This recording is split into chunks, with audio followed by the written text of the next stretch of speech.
আসসালামু আলাইকুম। আশা রাখি সবাই ভালো আছেন।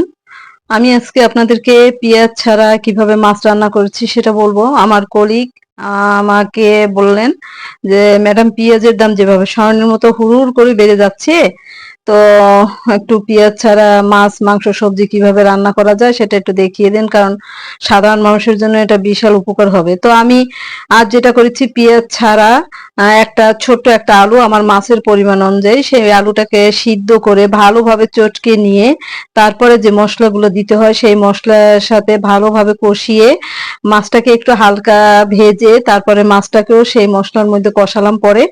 কষে তারপরে আমি আমার পরিমাণ অনুযায়ী পানি দিয়ে রান্না করেছি। খুবই টেস্ট হয়েছে। আপনারা এটা খেয়ে দেখবেন, আসলেও ভালো লাগবে। কারণ পেঁয়াজ দিয়েই যে একেবারে সবকিছু রান্না করতে হবে এমন কোনো কথা নাই। আর আপনারা খেয়ে দেখবেন যে রান্না করে দেখবেন আসলেও এটা খুব স্বাদ হয়েছে।